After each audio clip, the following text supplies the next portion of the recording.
London, England, a cosmopolitan city, home to over 7 million people. Traffic congestion has long been a problem in the metropolis.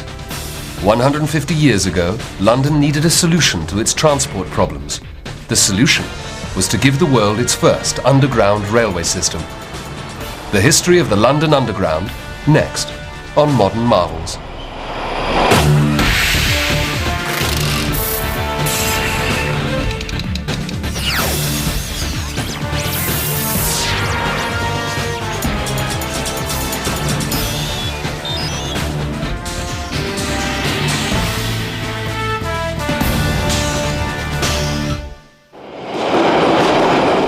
Rush hour at King's Cross Station, one of central London's busiest underground stations. 6 different tube lines meet here, and it also serves a major railroad station, with 67 million passengers passing through each year. Few realise the role it played in giving London its underground.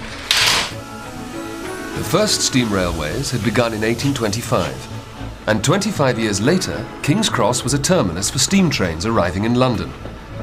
But the railroads were not permitted to expand any further into the capital. This meant that the 750,000 workers who arrived at the railroads each day then had to find a way to get to work in the heart of the city. This huge burden of traffic inevitably led to gridlock. London of the 1850s was one of the world's largest cities. It was a massively growing industrial city and a port, the hub of the start of the British Empire. Interestingly enough, it was a very dense and crowded city. It was still largely built on its medieval street pattern, and it meant that people basically jostled together. People lived very close to their work, and it was a very crowded city full of cobbled streets, gas lights and horse-drawn vehicles. 150 years ago, London was grinding to a halt, and it needed an ambitious solution to link the main railroad stations to the city centre. There was only one way to go, and that was underground. I think it's important to remember that for most people, the thought of actually going underground and travelling at speed underground was actually a very novel concept. And many Victorian writers saw death and doom and destruction to people who actually travelled on underground railways. Newspapers such as The Times actually ran quite a fierce campaign against the railway, saying that even if it worked, technically it would never pay because people would never use it. They were speculating about underground passages soaked with sewage drippings and infested by rats. Going underground was the vision of one man, Charles Pearson. He persuaded Londoners that they needed a transport network beneath the streets. He knew that if people could get in and out of the city easily, they could live further away and the slums in London would become a thing of the past. Charles Pearson was a lawyer associated with the City of London, and he was the person who really first pressed for the building of the Metropolitan Railway, which was the world's first underground steam railway. And Pearson basically came up with the idea of digging a trench down the middle of the road, of roofing it over and running his railway in the bottom of the trench. The Metropolitan Railway Company broke ground in 1860. The building method used was called cut and cover and was a very expensive engineering project. It involved digging tunnels which were over 20 foot wide, laying 2 tracks side by side and then bricking these over to replace the road. This project took 3 years to complete and caused havoc to homes and businesses. The new tunnels were very shallow and ran only feet below the road surface. An example of this can still be seen in the Notting Hill district of London. There are 2 dummy houses, numbers 23 and 24 Leinster Gardens, which are identical to all the other houses in the street, except for one thing. Their frontage is merely a wall, 5 foot thick, complete with painted windows and front doors. They were built to fill the gap left in the row of houses when the line was built through the street. The Metropolitan Line opened in January 1863, and it basically connected the 3 major rail terminals at Paddington, at Euston, and at King's Cross with the centre of the city at Farringdon. It was not conceived as a steam railway. The initial suggestion by the Metropolitan Railway's engineer John Fowler had been to have the new underground railway running on compressed air. The idea was that trains would be blown through tunnels and sucked back by air generated in great compressors at each end of the line. But the major flaw in this system was that the compressed air leaked continuously through the tunnel joints.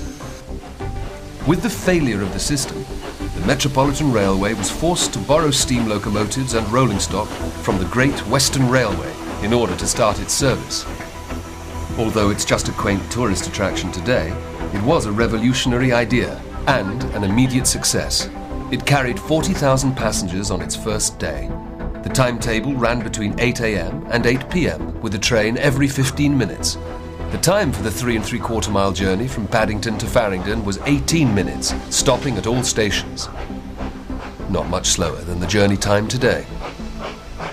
This newly built railway also had one oddity when it started.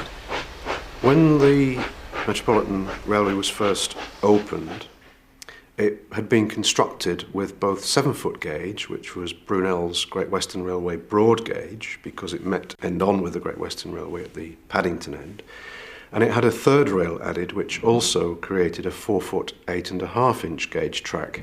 That's Stephenson's gauge. The gauge is the distance between the two running tracks. This odd twin gauge arrangement ended when the two companies, the Metropolitan Railway and the Great Western, fell out with each other. The Metropolitan went back to using Stephenson's gauge, and this is still used by most railways today.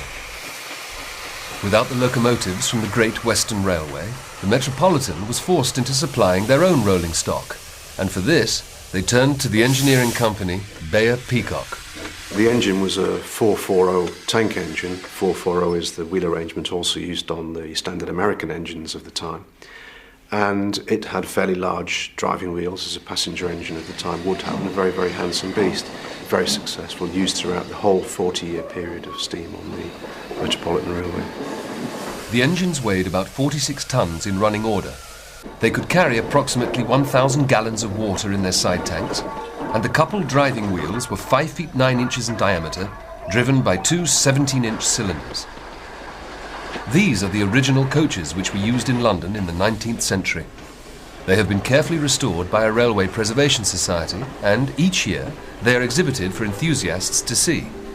The dreadnoughts, as these carriages were known, were divided according to class. The fares charged to passengers on the Metropolitan Railway would have been according to the class they travelled in. First class would have been used by top city people travelling to their offices from their fashionable West London homes. Second class would have been used probably by the middle level of management, clerks and so on. And third class, anybody else who needed to travel. And they would have travelled fairly uncomfortably and in very cramped conditions on wooden boards. The success of the Metropolitan encouraged other companies to start up, and in 1874 London's second underground railway began running along the Thames embankment. This was the Metropolitan and District Railway. By 1884, a complete circular underground railroad had been constructed as a joint venture by the Metropolitan and the District Railways. They called it the Circle Line, and it's still in use today, carrying passengers in its shallow tunnels just feet beneath Big Ben and the Tower of London. But the new century would bring a new technology. The use of steam locomotives on underground railways, particularly on the Metropolitan Railway and on the District Railway and some others, became increasingly problematical as time went on. The intensity of the service increased, the intervals between the trains shortened, and passengers were increasingly aggravated by the terrible pollution conditions which existed down there. At the same time, there were technological advances which were occurring in America, for example, and in Germany particularly, in electric traction. With electrification, the underground was able to expand. However, the extremely disruptive cut and cover method no longer seemed an option for building the railways. London couldn't cope with the chaos to its roads, and so a new type of underground construction was needed. This was going to take the builders deep into the London clay. This is a standard London Underground running tunnel, manufactured out of cast iron lining rings. And this slightly larger section of tunnel that we're standing in is called a shield chamber. This is where the Great Head Shield, the device used to help build London's underground railways, was constructed and then dismantled. A South African engineer called James Henry Greathead invented a thing called a tunnelling shield. It was a kind of iron cylinder with a wall in which miners could actually work in safety in all the soft ground. The earth would be dug out in front of the tunnelling shield, and when a hole large enough had been constructed, the device could be pushed forward. The tunnel lining could then be erected behind the shield to hold the ground up, and then the process repeated. The Greathead tunnelling shield allowed the London Underground to expand into a deep-level railway network. The shield was the single most important engineering invention used to create the Underground.